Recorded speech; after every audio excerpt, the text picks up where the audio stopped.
You know what time it is. It's your boy Aquaman, always coming with that heat when I drop a YouTube video. Today's heat is Mr. David Schwartz, Brad Garlinghouse on the stage again, talking about DeFi. Let's run through it. This is going to blow your minds. It's everything I've been saying, everything that we say at Club 28. Boy, oh boy, tap in. All right. So this was just released from Ripple. This again is another stage interview with David Schwartz and Mr. Brad Garlinghouse. Let's run it here. And yeah, what you guys are going to hear right now is absolutely mind blowing. So tap in. And Tech 8 Music with digital downloads and streaming services, and I think tech is coming for finance, and I think we're seeing that with the institutional DeFi that we're seeing today. And these are extremely interesting because they're institutional adoption, but they're not just like Ripple was really early with institutional adoption for payments. But that wasn't institutions that brought their customers to the blockchain, right? The customer just made a payment, and the customer didn't know where it's invisible. Yeah, exactly. What I think we're just starting to see now is institutions that are doing things like issuing stable coins or tokenizing real-world assets, and they're actually bringing their customers to these layer one blockchains. And I think that's an interesting model for mass adoption that I think we're just starting to see right now. But so when you think about the vision and even, So did y'all just hear that? He just talked about institutional DeFi. Like, let's run that back, all right? Run that back.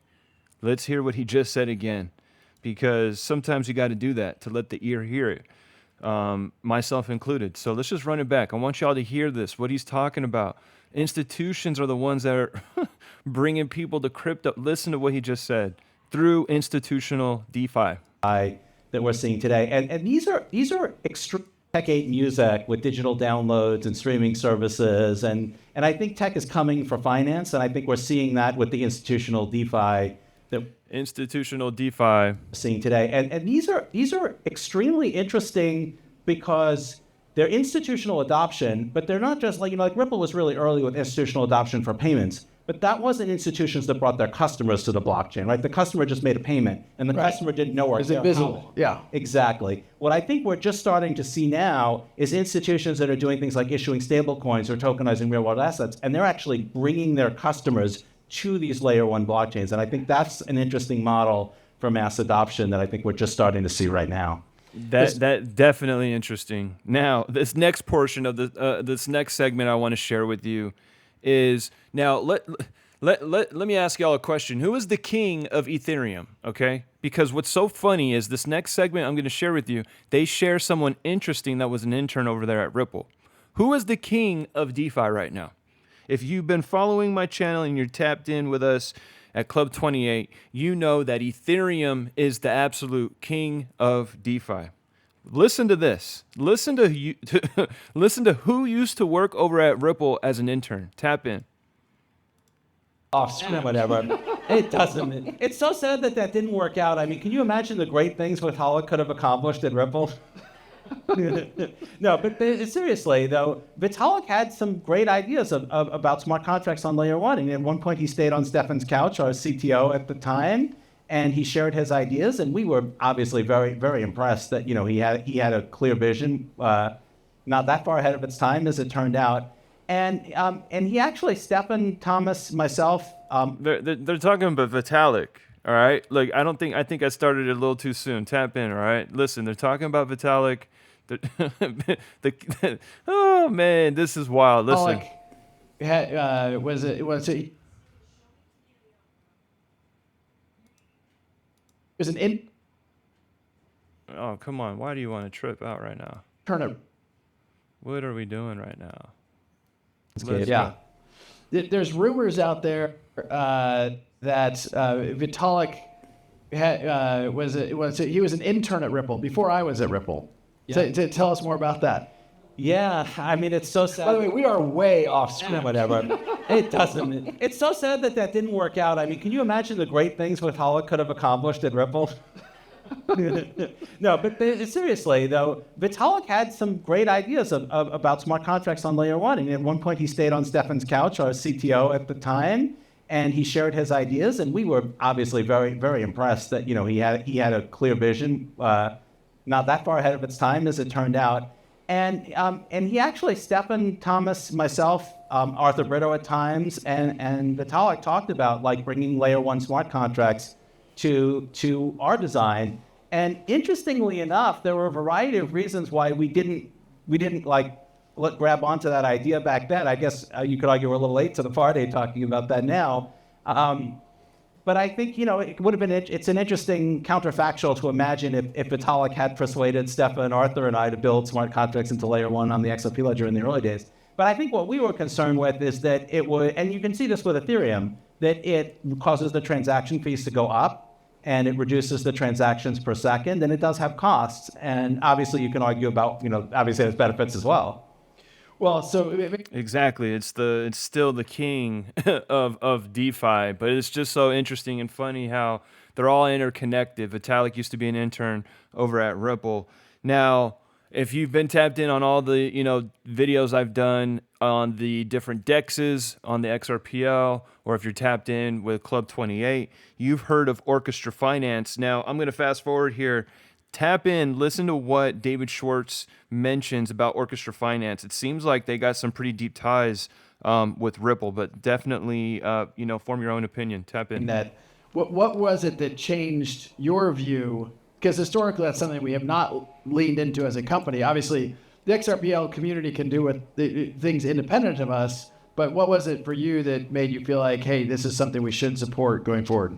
It was a couple of things. I think one of them was I didn't think that a chain that wasn't built for smart contracts from the ground up could compete as a smart contract chain with chains like the EVM sidechain that are built for programmability from the ground up. And I think the other factor was that if you build a new type of smart contracts, nobody knows how to use them. And so you sort of have to build an ecosystem from the ground up, whereas like with EVM compatibility, it's all already there. And Abradism, the tyranny of or versus the power of and, as long as there's no disadvantages to adopting smart contracts on layer one, then and is always a good answer.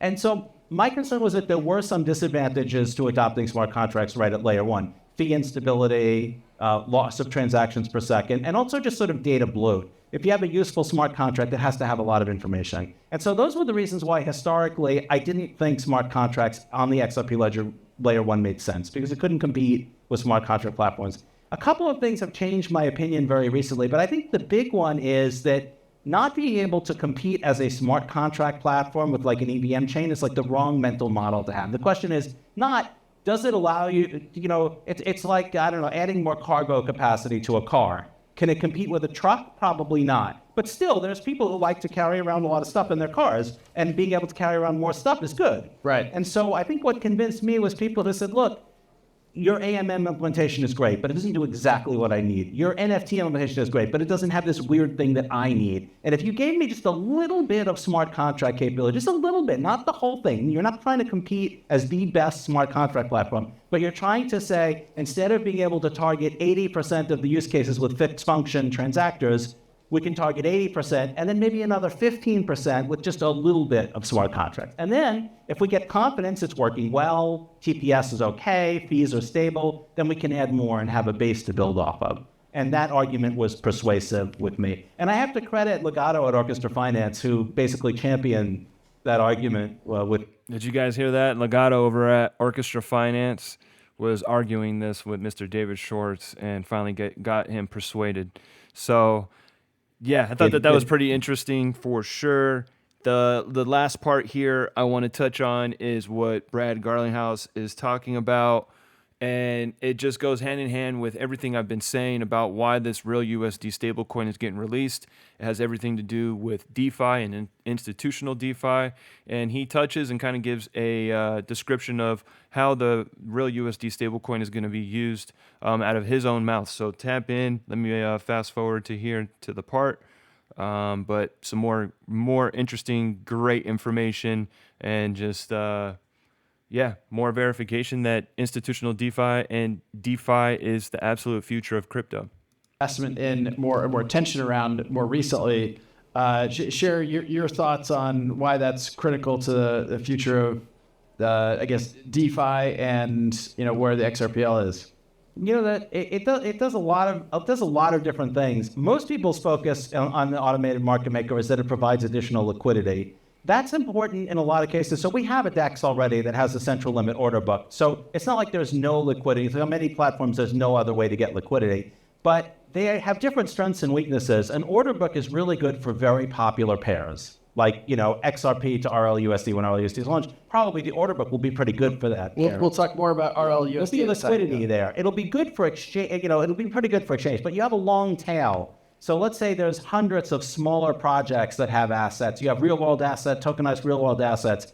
The AMM doesn't require somebody to actively be placing offers into an order book. And so imagining thousands of active markets with, traders placing offers is just unrealistic. The other interesting thing about the AMM is that assets like XRP are very volatile. The AMM actually executes a trading strategy on behalf of the people who provide liquidity to the AMM. And so it's an opportunity to get passive yield from the volatility, and that also helps to reduce the volatility, which makes digital assets like more viable financial products. But also, I think it's like the cornerstone of a DeFi ecosystem. It's the base of most of the DeFi ecosystems on many other chains. So, and of course, it has the continuous auction mechanism, which I don't know how many of you know about that, but it's a unique feature that reduces impermanent loss and gets a better yield for the token holders. So I think it's a great package. So Sounds like great tech to me, if you ask me. But continue listening. some of you may know this is supposed to be a conversation, and my strategy has been if I just keep asking him questions, I don't have to answer questions. But tell us about RLUSD, bro. Well, it is a good segue because, as we think about decentralized finance and the critical components, we've obviously talked about some here, but having a robust on XRPL stablecoin and enabling both effective on-ramps, off-ramps, liquidity around that is obviously pivotal. And I think what you've seen, there's a number of successful stablecoins out there, and I think those aren't going away. But I think the market overall is likely to grow significantly. Maybe it's 150 to 170 billion USD. And some people think it'll be north of 2 trillion or more than 10x in the next 5 years. And I think Ripple has always been focused on kind of a compliance first, lots of transparency. And when you think about the things that are so critical in the success of a stablecoin, lots of transparency, compliance first, those are really important things. And I think the success Ripple has had working with financial institutions, I think sets up for RLUSD or Ripple USD for success. And again, we think it helps the overall XRPL ecosystem because it just adds liquidity on Ledger. So we're excited about that.